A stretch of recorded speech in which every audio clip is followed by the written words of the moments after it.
I'm reading about mystery, fears, and worries. Do you know somebody who has mysterious fears, mysterious worries, comes and goes? Sometimes you get a kind of a grip on it and you got it in control, you're managing it, and then 3 months later, it's like the fears come back and then it's triggering some anxiety and the worries are there too.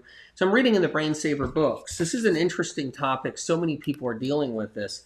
By the way, this is just scratching the surface of what's in the Brain Saver books, both of them. Sometimes we know exactly why we're afraid or worried.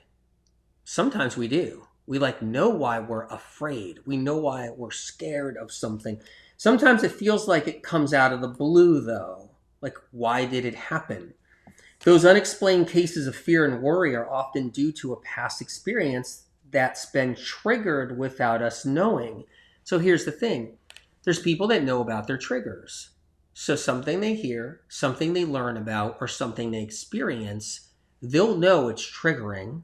They'll have experience with that. But there's a lot of people that get this mysterious fear and worry that creeps up. They were triggered, but they actually don't know they were triggered. That's an important detail people don't know out there. Because in times of pain, our brains put up healthy, productive emotional walls to help us cope. Our brains are putting up emotional walls. These emotional walls are there so we can cope with life, so we can push through. These are boundaries that were not meant to be knocked down. So our coping boundary was never meant to be knocked down. These walls allow us to get through our days without being constantly reminded of what's happened to us. Because if we're constantly being reminded of the bad thing that's happened to us, or something that wasn't good that happened to us, if we're being reminded every single minute, we can then be in a state of being that's not good. So there's healthy emotional walls built inside our brain, which I talk about in Brain Saver.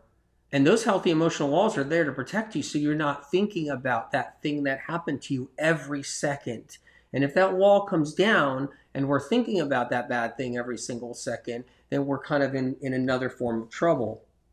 Unresolved experiences remain recorded in our brains.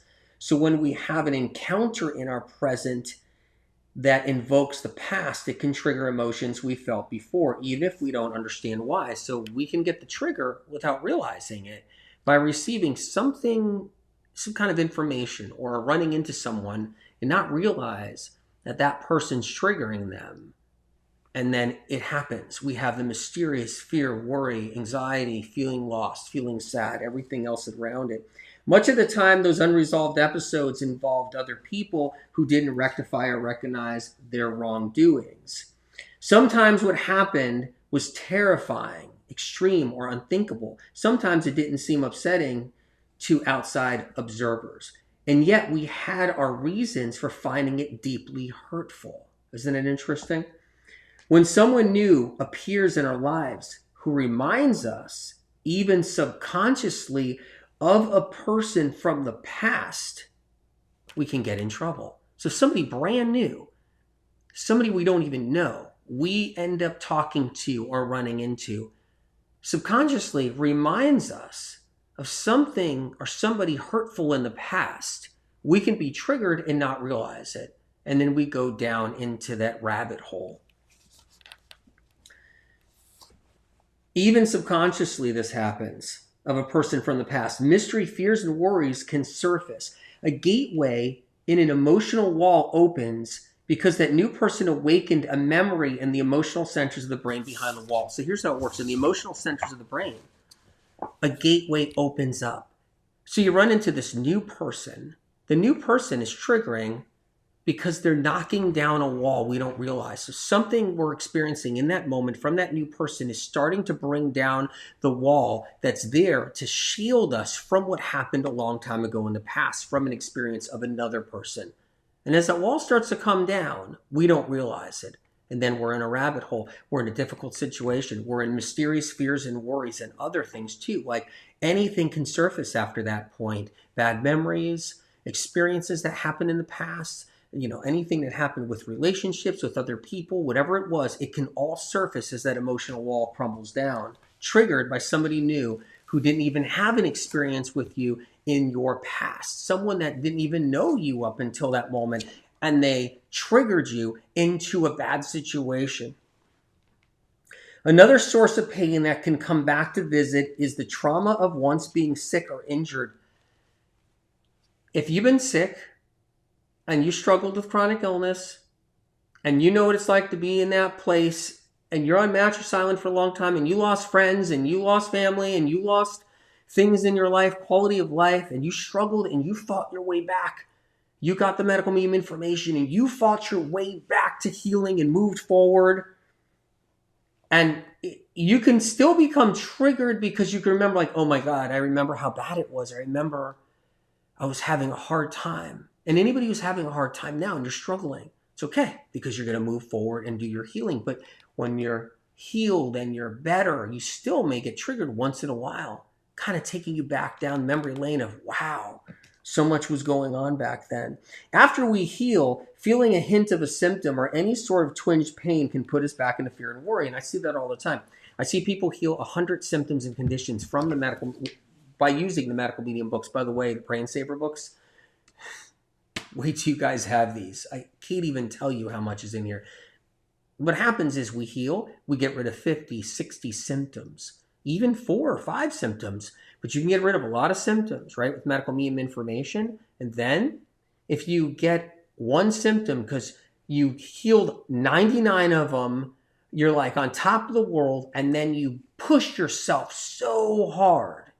You get into a new relationship, you get into a new job, you get into whatever it is, and you're pushing yourself and you're burning the candle. And all of a sudden, an old reminder of one of the 100 symptoms starts to creep up a little because you're getting a little deficient, or you're not keeping to what you need to do, or you put aside the information for months and months, and you start feeling that one symptom creep back up as a reminder, hey, you got to take care of yourself from what you learned. It can trigger that experience of being like, oh my God, I remember. Or maybe you picked up a new pathogen, and that's what happens to so many people. They heal 100 symptoms, conditions. They heal 50 symptoms, conditions. And then they're out on the dating scene. And then they're drinking off somebody else's glass. And then they're doing whatever. And they're in a public bathroom, but they end up getting exposure from a sink in a public bathroom. Whatever it is, they pick up a new streptococcus, a new Epstein-Barr, a new shingles virus. And then they're triggered into like, oh my God, am I sick again? Of course, it means just get back on the wagon and start working on it. Apply what you need to do, the tools, but it can trigger that feeling inside of us. Finally, if someone has been busy all their life, pushing through every day in survival mode from a young age without help or support, and some of the stress finally dissipates and circumstances improve because of a windfall, new job, new career, opportunity to take time off, they're nourishing their friendships, their relationships, it will take some time to process past experiences because that person's not running away anymore. Here's the thing. When life gets better, you're healing, you're getting stronger, you're getting better, and you're not running from your pain and sorrow, and you're not running from it, all of a sudden, that pain and sorrow can creep back in a little bit because you're not running from it anymore. Life got better.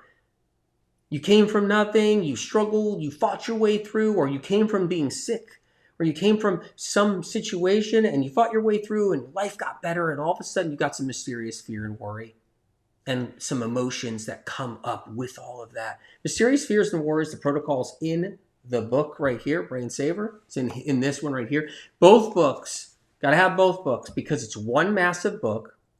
One massive book that had to be turned into 2 large books filled with information.